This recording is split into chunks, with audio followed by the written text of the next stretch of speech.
On the Adventure Zone, the Bureau of Balance has a singular purpose, and that is to collect and destroy weapons of mass destruction, what we call the Grand Relics. You will be reassigned to lodging on the Adventure Zone. Of the Bureau of Balance has a singular purpose, and that is whose sole responsibility will be providing you with live intel when you're hunting down a Grand Relic. Hello, sirs. It's the boy detective. It's Angus. And we don't know anything about this creature, and we're putting all of our faith into it. My name is Lucas. Lucas Human Man. And I'm asking him to let me take it back to my lab and just see if I can figure out what makes it tick. So are you part of the Bureau of Balance or what? You eye him over? He does not have a bracer. Oh, I don't like this guy. Where is our campaign going next? A haunted amusement park? A haunted candy factory? I don't know. It's the Adventure Zone.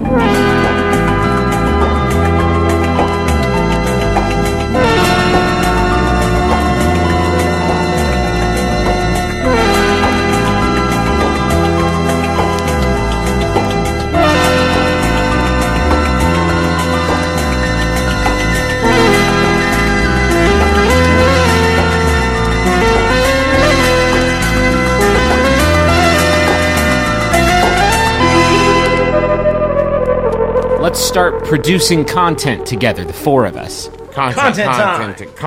Time to make the content. We're about to start a new leg of our adventure. Do you guys have any ideas as to where I'm about to whisk you away?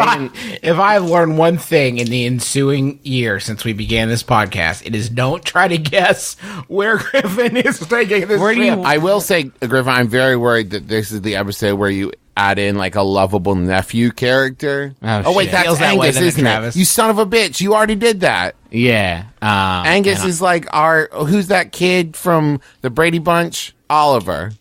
He's like when Leo DiCaprio came on Growing Pains. Pretty soon the franchise isn't going to be about the three of you chuckle fucks at all. It's going to be all Angus all the time. Dad, how are you feeling, by the way? Let's do a quick dad health check. I feel much better. Thank you to the outpouring of love and a little bit of hatred that came from all of our listeners. Welcome to podcasting. No, everybody was really nice and very kind, sent along healing words. Yeah, I'm glad you're back in good health. You do still sound like two big piles of garbage rubbing up against each other, though. I guess I'll be in character voice the whole time. So you say that, Griffin, but I think he has an interesting jazz blues voice. That is fair. I'm kind of like Bessie Smith. Enough tiddly shitting around. Time to get to the content. Content. Before we start this leg of the adventure, I have an important question for all three of you, and that is, what did you get each other? What? What do you mean? Because it's candle nights. It's candle nights in the world of the Adventure Zone. It's candle nights all around synergy? All around Faerun. It's actually a different candle nights. It's not quite the same as the one that we celebrate here on Earth Prime. But it is candle nights. It's a week-long holiday celebration. You know, the world of the Adventure Zone is about as pan-religious as it gets, and so everybody just kind of stopped doing their own, ritual celebrations because it got sort of complicated, tracking who was partying down on what, and everything kind of just organically congealed into one super holiday. I'm going to catch Dad up on Candle Night super quick. Okay. Dad, do you remember all the Christmases we spent together as a family, gathered around the tree and singing songs of Yule and basking in each other's love? No.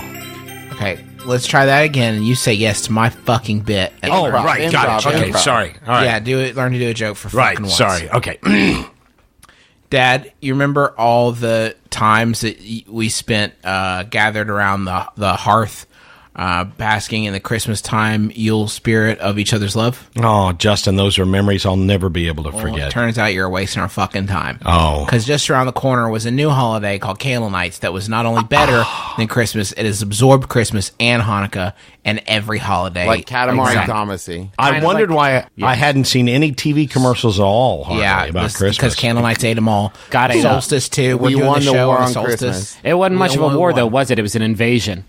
They didn't even realize. They look behind them. What's that knife to your throat, Santa? It's me, Candlenight Santa. I'm kind of like you, but better. Kind of like you, but better, but I don't have all your memories. I must consume you. Please don't ask Candlenight Santa questions that only Santa would know. Please do not test Candlenight Santa. He will panic if provoked. The Talented Mr. Santa Claus was my favorite Matt Damon / Tim Allen movie. It was about time that the two of them got together to work on a project. Anyway, Fantasy Candle Nights shares a lot of the same sort of aesthetic inspirations as Candle Nights. Because of its countless, multiple religious sources, people just kind of do their own thing, and they're just cool with it. There's usually a tree or bush involved, or any kind of like lush plant. But that's about the only staple. And right now, the three of you are gathered around your own Candle Nights bush. And you're having a little Bureau of Balance holiday party. Is it like a white elephant or like more of a secret Santa? Or are we just doing a straight up exchange? It's more of just a straight up exchange. The three of you are actually in your brand new dormitory suite that you got set up in after your pseudo promotion in the last episode. It's been a month or two since your last adventure, and it's winter time. It's Candle Nights. You're in your dope suite, and it is dope. You've each got your own sort of private sleeping chambers that attach bed, home rooms. Yeah, your own like sleeping rooms, and it attaches to a shared living room. It's a big space. It is a big step up from basically the dorm room you were sharing with Robbie, aka Pringles. AKA Jailbird. I miss that dude. Well, he's in prison now. He's in prison. You're having this holiday party. And you've got a pretty big living space to host it in. One of the coolest thing about this living space, and is why the director was hyping it up so much. It's actually on the bottom of the moon base. You've got like your own private elevator leading down to your private living suite, and you've got like a big dome glass window underneath you, just sort of looking down into down towards the earth that you are floating. I over. want to say that I know that this is a fantasy world in which Griffin is painting a picture with words.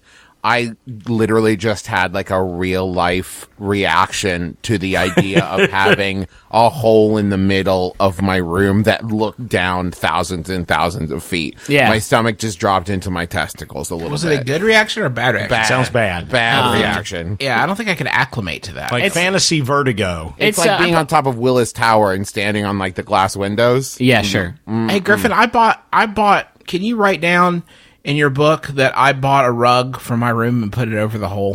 Yeah, you can do that. You roll a rug over your big, beautiful glass window, which seems to disappoint everybody in the room, because you're currently floating over Neverwinter, which is ironic because it's definitely winter, and the city is. The city's all lit up with candlelights, lights, but yeah, sure. You roll the rug over the room, keeping me from having to describe things down below you anymore. You're welcome. That's my Candle Night's gift to you. Thank you. Laziness. So yeah, everybody's you've invited a few guests over, a few like we'll call them essential personnel at the Bureau of the Balance. The director showed up. Avi showed up. He's a little tipsy. Killian is in the mix. Angus is there. You didn't invite Angus, Ugh. but he's you know him. He's a detective. real Angus. He's a sleuth, and he figured out that you're having a party, and he rolled up. And Johan is there. He's playing some festive music on a fiddle, and you're having a good old time. And yeah, it comes to the part in the holiday party where everybody exchanges gifts. And Johan walks up to the three of you and hands you all three very small boxes, and he goes, I hope you guys like it. I've been working on this one for a real long time, and I thought that the three of you might, appreciate it and tell your friends about it. Well, I got this for you. Well, sorry, let me do my voice. It's been a while. I got this for you, Johan. I carved you a small figure of yourself. Enjoy. Neat. Well, where'd you get the wood for this? I got it from your violin.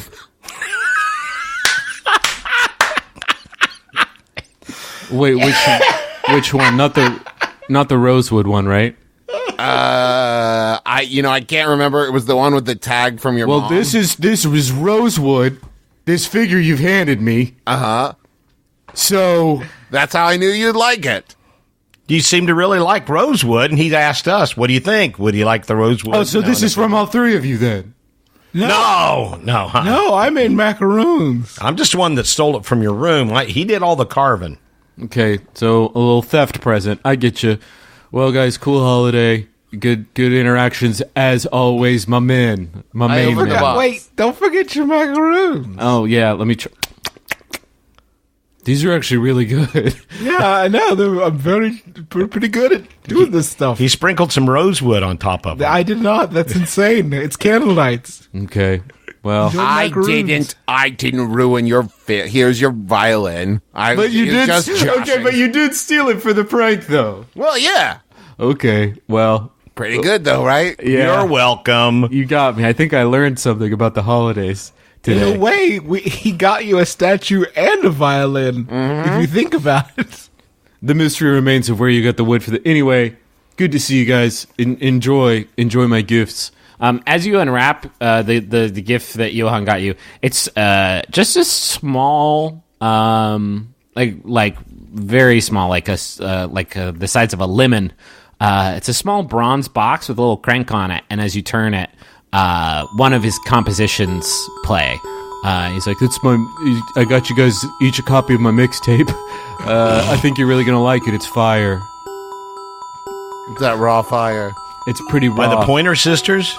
Anyway, if you meet anybody down there that wants to, produce something, publish my work, then, tell them to hit me up. So Johan is doing the equivalent, like whatever the Faerun equivalent of handing out CDs in like Times Square is. Yeah, basically. Yeah. If we meet Fantasy Rick Ross, I promise I will get this tape in his hands.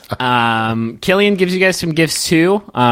Similarly, pretty small packages. As you unwrap them, they are each hand-carved, personalized whetstones. Which Magnus you'll probably get some use out of, but the other two of you don't really specialize in bladed weaponry, but they're nice. They're carved in the shape of ducks. Aw. Yeah, they're my favorite, she says. Re-gift. Hand her a carved wooden duck. That's really weird. It's Yeah. really weird that how did that even, did you know I was going to get you a duck stone, or what? How did I read your diary. Well, this is not a great candlelight so far, guys, just sort of judging by the interactions that we're all having in this room. Hey, but wait, bright side macaroon. Let me try that bad. Damn. Yeah, that's how we do. That is how you do, indeed. And by the way, we know that you like Johan. No, don't. You can't put that into the slasherverse. It was there. It was right there in the diary. No, stop it. She's blushing. Avi gives you guys some gifts, and they're wrapped up, and they're obviously small bottles of stuff. And as you unwrap them, yeah, they're little like airplane-sized bottles of brandy wine. But he promises that's the good stuff. You're gonna enjoy that, my guys. Thanks. Nothing for me though. Okay, that's fine. Wait, I got something. Macaroon. I'm on the Atkins diet. Can't eat that. These I are carved bad. you this board for beer tasting. You put little macaroons- glasses on it. Macaroons are fine on Adkins. I replaced the ground almonds with chicharrones or pork rinds. Oh God, that sounds good. Well, yeah, actually, let me take a stab at one of those bad boys. The rest They're are just called egg, macarones. egg whites, and then I replaced, instead of using castor sugar like I normally would, I went with Splenda. This is this is like Fantasy I can taste like artificially sweetened pork accidents. It beats the heck out of more celery and good deli turkey. Oh my man! Yeah, Listen, keep at it. Yeah. Thanks, guys. And I have something for you. Oh boy, let's check it out. It's called a trick track. Okay. And when you are a worshiper of Pan, you hand out these little tracts, and they tell little stories like the little shoes. And but the thing is, you get to the end, and it's not about any religion, so it's a trick track. Oh, I see. Like a little prank gift. I get it. I like how you framed it. They're just bad books. Enjoy these shitty comics. Enjoy these shitty small books. And it looks like it's From printed me to on. you. Looks like it's printed on pine cone paper. That's fun. It's actually made out of rosewood. Angus walks up to you guys, and he hands you all 3 books, and they are each different. Nerd. Well, I Were thought they out of socks? no. You guys don't need socks. It doesn't seem like. But these books mean a lot to me. They're from my favorite young adult book series. And as you unwrap them, they are different installments in a young adult mystery novel series titled Caleb Cleveland, Kid Cop. Griffin, you asshole. Which is a young adult series about a young detective. And Angus says, these books were very formative for me, and they taught me a lot about, you know, checking things out and solving crimes and cracking clues. That's the sort of the 3 main pillars: checking things out, solving crimes, and cracking clues. When I put my arm around Angus's shoulder and I say, for Candle Nights, I promise not to play keep away with any of your stuff for the coming season. Do you really mean it? Yes. No. And when I take my hand away, I've stuck a kick me sign on his back. This is the best. This is a Candle Night's miracle. Did you guys hear that? And I kick him. Nobody. Oh God. Listen, Angus, I have something for you too. And I reach in my bag and I pull out 3 spoons. So listen, it took me a while to buy these back from the place where we lost them. Don't think about that too much. Wait, But what you anyway, just said? Like I'm deducing that what you just I said. had a when little you extra. said- I had a Christmas. little extra.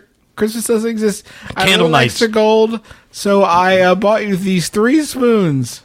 And Griffin, now I'll get rid of the extra gold I had after last week. Okay, I bought that's these fair. 3 spoons for Angus. This is amazing. It was a 48-piece set. So now I've got. My hand starts to creep towards taking them away from him. I grab my oh. wrist and pull it back. No. Yeah, a promise is a promise. Thank you. This means a lot to me. I'll keep work. This is my personal quest. I know a lot of people are invested in my storyline, and that is to recover the remaining 44, spoons, knives, forks, pieces of flatware that belong to my grandfather. And once I do, maybe I'll uncover a terrible secret about the universe. Okay. All right. Can't wait to tune in. And this is for you, Angus. It is a whetstone shaped like a duck. Well, this is great. I can use it as like a paperweight or something. I thought you'd like it. How did you know I like ducks so much? Haven't we talked enough? I guess so. Is it adventure time yet? Thanks, bye. There's actually one more person that has a gift to give you, and it's the director. And she walks up to you and discreetly Bonus! hands you 3 envelopes. And As Angus is walking away, I chuck a macaroon in his head. I forgot. That too. and inside the envelopes, I don't know why I said envelopes because this isn't going to make any sense, but there is 200 gold pieces apiece in each envelope. Hey, thanks for these shitty, jangly envelopes. Well, yeah, I didn't really think about the delivery mechanism quite so much, but this is your holiday, your Candle Nights bonus. The 3 of you put in good work this year, and you've got a little bit more than everybody else. So if you could be sort of discreet about Wow, 200 gold Okay, pieces! damn it! I don't expect any gifts from you. I'm your employer. Frankly, that would be. I hand her a coupon for 1 free back rub. This is exactly what I was actually afraid of. This is actually Magnus. This is the nightmare scenario. Wait, You can use that whenever. Yeah. but what? But wait, elderflower macaroons. I'll take a run at it. Okay, Hot diggity shit. that's what we do. That's how we do it. That is a baller cookie. How did you? Yeah. How did you even do this? The secret is to get the almonds ground down really fine before you try to make the cookie. She pulls out And also the filling should be thick enough so that the cookie can stand on its side and stay together. she pulls This out a is an notebook. excellent bake. She pulls out a notebook and she's like writing all this down. She Oh. tears a page You off, can, stuffs in her check it pocket. out in my book. I got a book. And I have a little something for you too, Madam Director. You sound like death. Thank you. It's a little music box with a crank on the side. And That's weird. I got a very similar thing from Johan. He said it was he said it was like a fiery tape or something. It's a set. It's a mix. It's a match set. Let me see. She cranks And it. She cranks it. This is the exact same song that plays on my mix box. I can't believe he stole your idea, Merle.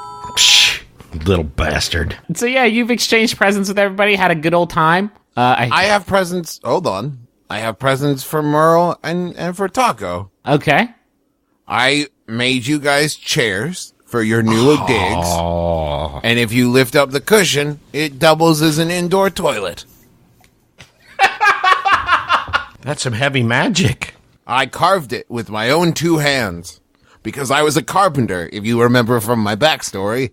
You didn't even use a tool?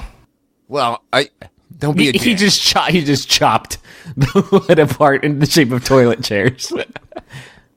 The director is still standing nearby. Wow, no gifts from you guys to Magnus, huh? That's a little awkward. Welp. Well, you speak too soon.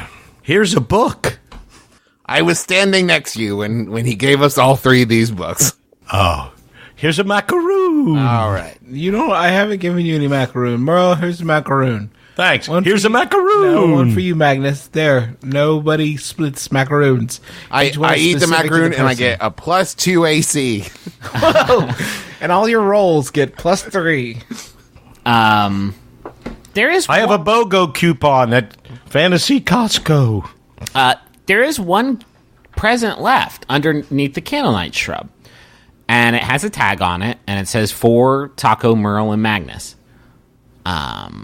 And it's wrapped up in a very ornate paper, very shiny, glossy silver paper, and it doesn't have a from name on it. Doesn't say who it's from. Just says it's to the 3 of you. I open it.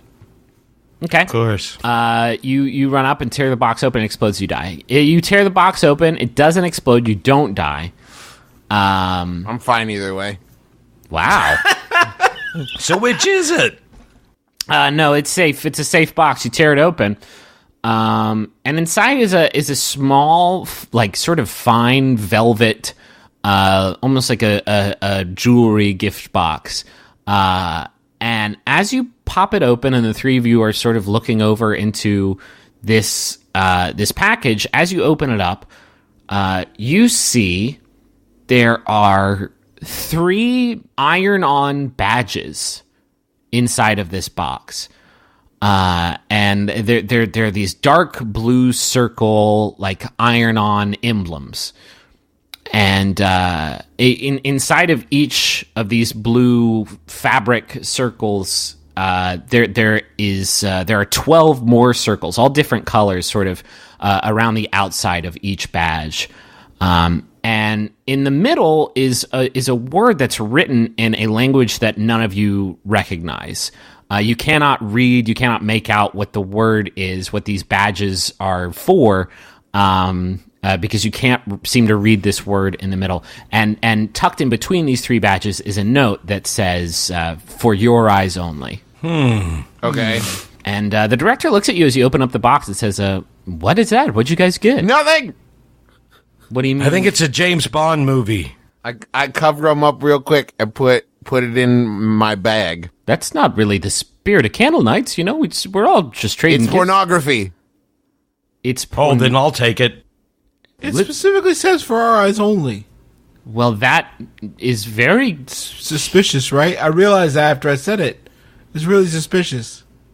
Listen, this sounds like it could be a security risk. I think you guys might need to... No. She's interrupted by a voice that is coming from a stone pendant that she's wearing around her neck. This stone starts to glow, and you hear a very muffled, staticky, distant voice come through her necklace that says, Lucretia! It's me, your necklace. and You know she that like... new sound you've been looking for? I got this music box. You gotta hear it. She looks mortified. Because we know her name's Lucretia?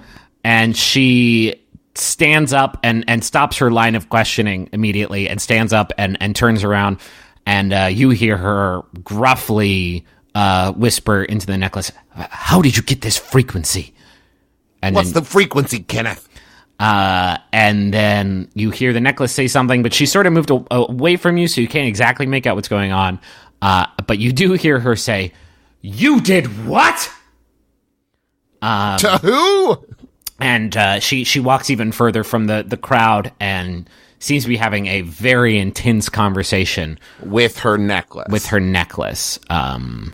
And she pulls out that small notebook and keeps writing stuff down.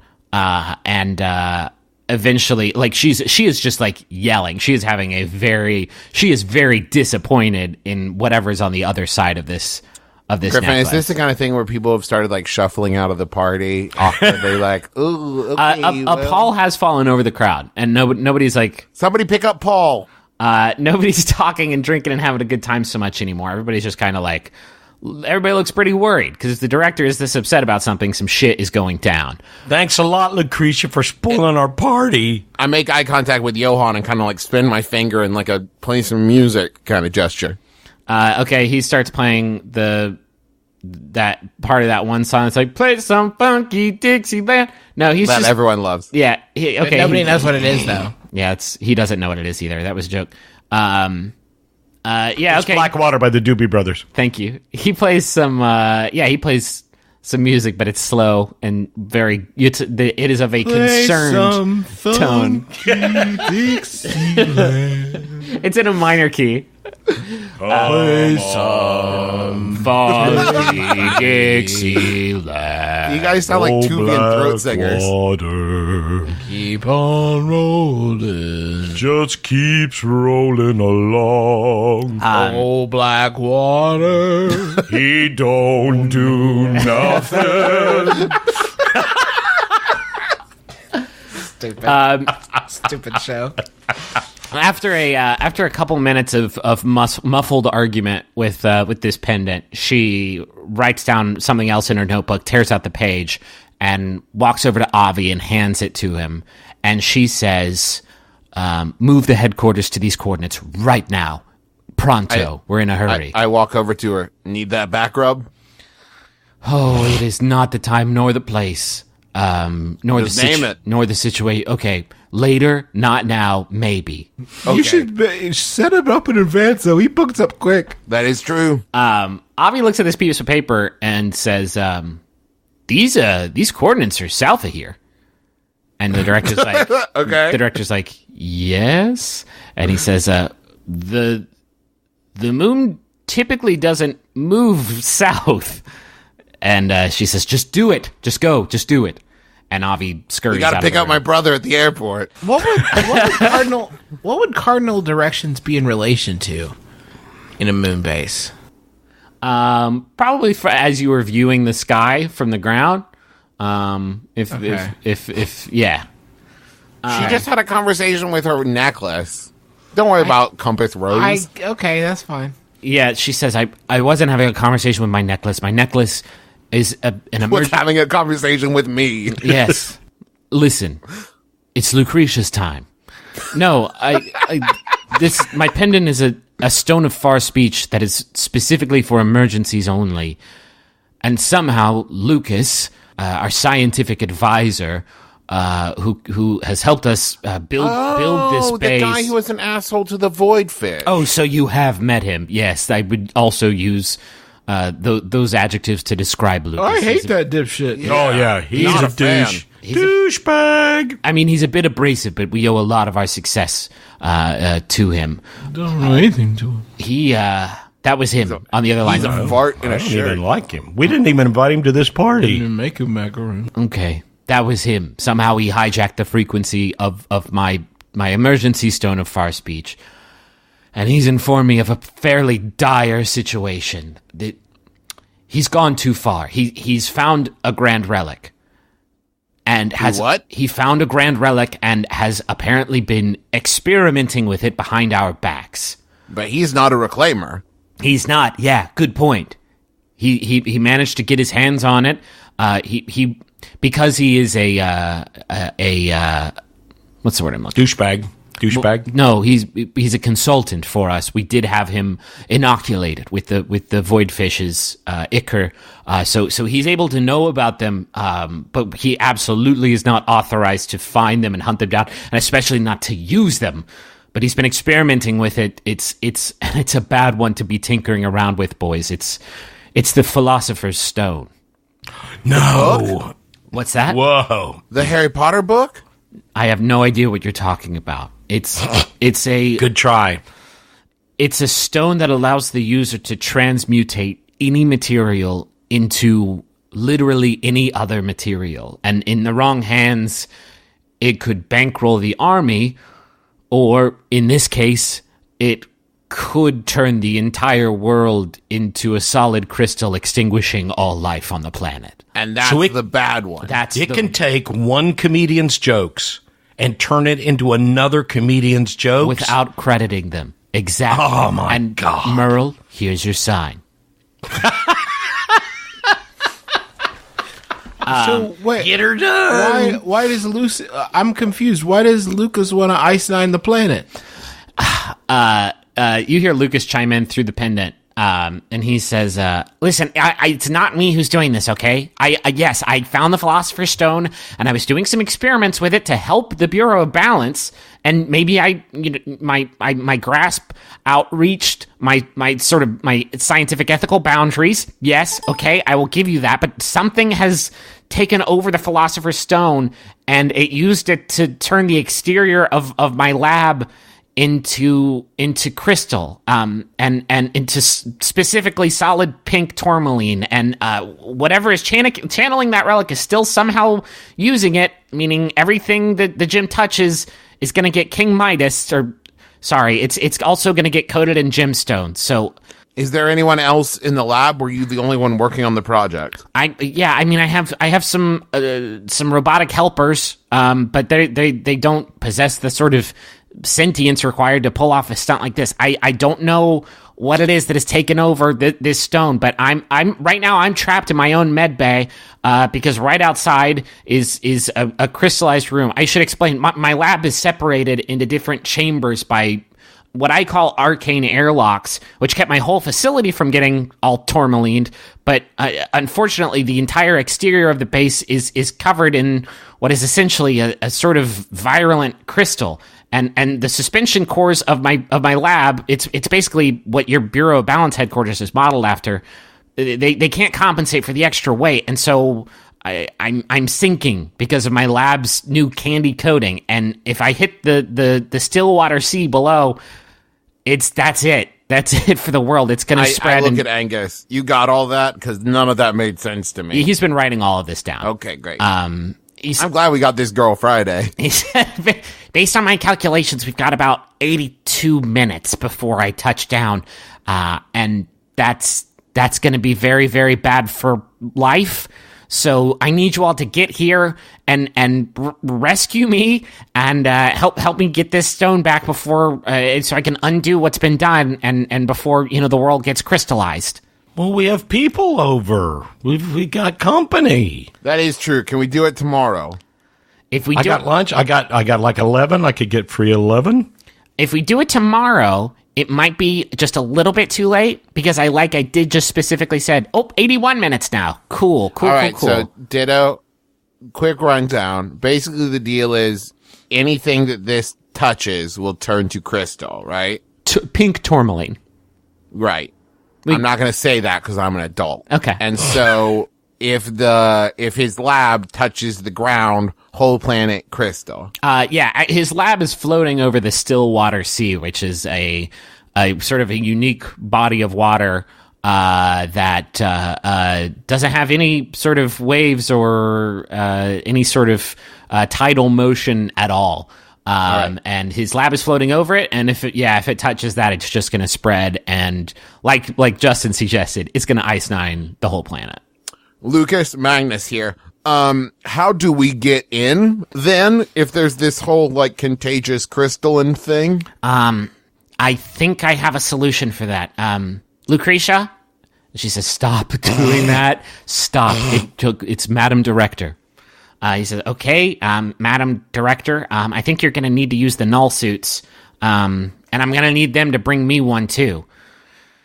And she writes down another note in her notebook and tears it out and hands it to Johan. And she's running low on notebook paper. She's like, "Damn, I should have asked for another notebook for Candle Nights. That would have been very forward thinking." She hands it. I hand her a coupon for one free notebook. That doesn't make any sense, but she hands it to Johan and sends him off. She tells him to go to Leon to prepare the null suits. And she says into her pendant, "Lucas, we're going to pull your ass out of the fire this time, but we're going to have a nice long talk about ethical... About your ass. About your fiery ass when this one's over and out." Damn it. The pendant has stopped going, "Damn it, I could have done way better there." But, You'll get him next time. but yeah, she points a wand at her stone pendant, and it clicks off. And then she says to the three of you, "Despite what you just heard, your mission falls under normal parameters. Taco, Merlin, Magnus, you're in charge of retrieving the Grand Relic, not Lucas. Don't let him anywhere near it." And then she turns to Killian and says, "Killian, it's time to get the squad together. It's time for the regulators to roll out. We're sending you in to detain and extract Lucas for his abuse of confidential information. Standard protocol applies. If he makes a move for the relic..." And Killian just says, "You got it," and walks out of the room. What? What would happen? You didn't finish your sentence. If he makes room for the relic. Killian turns around and says over his shoulders, who walks out of the room, "Bad stuff." Wow. Guitar sting. And a dove flies out of the door she just walked through. And then all of a sudden, the people in the room are just like, "Oh, shit. Oh, God, there's a dove in here."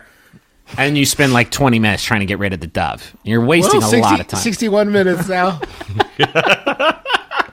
Lucretia, how well do you know Lucas? Is it possible that this was all a trick? I don't buy that the administrator would let Magnus continue to call her Lucretia. Yeah, that shit ain't gonna fly. Madam Director Lucretia, how well do you know Lucas? I know him fairly well. We've worked together to found the Bureau of Balance. I wouldn't be able to do the things that I do if it weren't for his scientific innovations. I mean, everybody to some extent knows the Miller family. They are a long lineage of inventors responsible for most of the technological advancements in our world. If you've ever been on an elevator, certainly you know the Miller family's work. I'm no boy detective, but the artifacts we've encountered up to this point had a really strong corrupting influence. Yeah. And it sounds to me like if he's using a scientist, yeah, and this is a very this would be the most corrupting of a scientist. It would be pretty bad for anybody other than the three of you, who seem to be the only ones capable of resisting the thrall of these relics. It would be bad for anyone, but the fact that he's already using it means it's probably already too late. Oh God, she looks really worried and kind of tired. I guess what I'm trying to say is, what if we have to kill him? If that's what it takes to keep him from using it, then okay then. Leave the detainment to the regulators. You kind of buried the lead there, Lucretia. If it comes down to it, and I hate to say this, you had my interest, and now you have my attention. Listen, why isn't Lucas a full member of the Bureau? He's not interested in joining. I couldn't convince him to join in full. And now I'm starting to think that this has been his plan all along. He's been taking the information that our seekers have been gathering and the confidential information I've been sharing with him under the promise that he would help us in return. She is like seething now, kind of, with anger. She says, "You have to stop him and bring him to me so that I can..." Davenport stumbles into the room, and he's wearing some goofy looking armor. He's wearing he's carrying a big light up toy candle. And he's just doing a little dance. He's like, Davenport. He's doing like a little holiday song and dance. And the director says, Davenport, read the room. Davenport. All right, regulators, mount up. Wait, well, real quick. I got a macaroon for you, boy. Open up, Davenport. Come on. He cracks open the visor of his knight armor. He goes, Davenport. Do you drop it into his mouth like he's I just drop it in the visor. It's Davenport flavored, just like you like. You're a cannibal. Davenport. All right.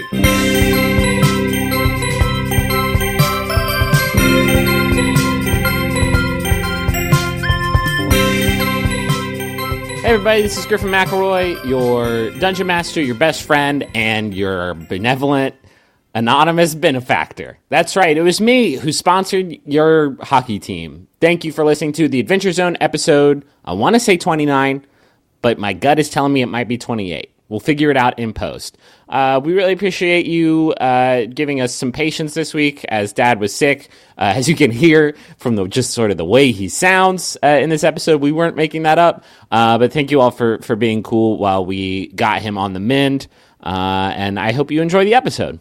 I have a couple of personal messages to read this week. If you want to get a message on this show, it's easy. Just go to MaximumFun.org/Jumbotron and just find out how to get on the show. We have plenty of spots available, so if you want to give a shout out to somebody, think about doing that. It helps support us as well, which we really like. Here's a message for Corey Sessoms, my brother. I should clarify, I only have the two brothers. This is the brother of Billy Sessoms who sent this message. And Billy Sessoms says to Corey Sessoms, "This is the coolest Christmas gift I can think of getting you. With me traveling all the time and you moving to crazy places, ha. It actually says, ha. It wasn't me adding like an additional burn stinger there. Ha. I sometimes fear we might grow apart. But whenever I listen to Mabim Bam or the AZ, I think of you and know that no matter where in the world I am, that you are listening to, and that reminds me of all the great times we had." Oh man, this one just affected me in an emotional way. This is a very, very sweet gift, Billy, and I'm not just saying that because it monetarily benefited me and my family. That's just a really sweet thought. A happy Christmas, happy holidays, and enthusiastic candle nights to both of you and to the whole world. Here's another personal message. This one is for Kess, and that's not my usual sort of questioning tone because I don't understand how to pronounce the name. Don't get me wrong, I don't know how to pronounce this name. It actually says KES ? So I'm going to hit that with Kess, and it's from Garth and 7P. Garth and 7P say to Kess, "Happy birthday, Kess. Kess, I still can't believe you moved across the country to Rhode Island with me on a whim. You are a true friend, you weirdo. Your navigation skills have kept us alive, both in New England traffic and Rogue Trader. A moment of silence for our psychic phases. Necrons OP, Garth." I'm not going to pretend like I know what either of those last things I just said meant. As always, I hope it wasn't secretly racist in some way, but I'm guessing it's probably from a tabletop role-playing game in some way, just sort of like based on like what this show is that they have decided to put this message out on. But happy birthday, Cass! I want to thank everybody who's been listening to and tweeting about the show using the Zonecast hashtag. We appreciate you getting the word out.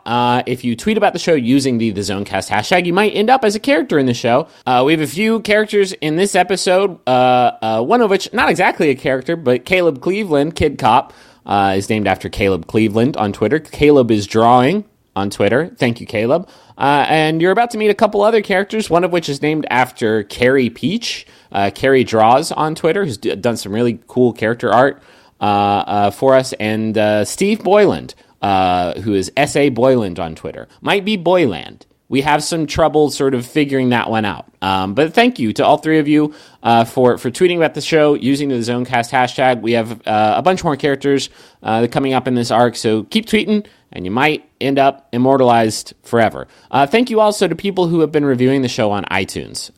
It really does help us out when you review, and especially when you subscribe. It helps bump us up the chart. And thank you to everybody who voted for us in the AV Club Best Podcast of 2015 chart We appreciate your help in getting ranked up there. We didn't even ask for it, and y'all came out for us. So thank you very much. If you have some extra time on your hand this holiday season, and you want some entertainment, go listen to the other shows on the Maximum Fun Network. They're all free, and they are all really, really hilarious. Pop Rocket is a good, relatively new one about pop culture recommendations and discussion and stuff like that. Bullseye is a classic, a favorite. Go listen to The Flophouse, which was also ranked as AV Club's best podcast of 2015, and deservedly so. There's a bunch of really, really great stuff on the network, and I'm betting that you're going to find something that you just love. One last plea here. If you live in or around West Virginia, we're doing a live show for My Brother and Me, the podcast that Justin, Travis, and I do, in which we give out advice, in Huntington, West Virginia, Monday night, December the 21st. There's still some tickets available. You can find them at bit.ly/candlenights2. We'd love to see you if you live anywhere in the tri-state area. That's it for this episode. The next episode, let me check my calendar, make sure I get this right, will go up on, New Year's Eve? Yeah, I guess New Year's Eve. All right. The next one's going to go up on a day that nobody's going to listen to it. Whatever. Thank you all for listening, and enjoy the rest of the episode. And have a happy holidays.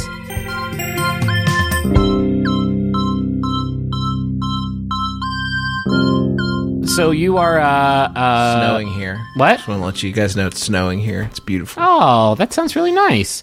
It's snowing in our fantasy world too. The three of you have gone to Leon, the Artificer's Chambers, under the direction of the director.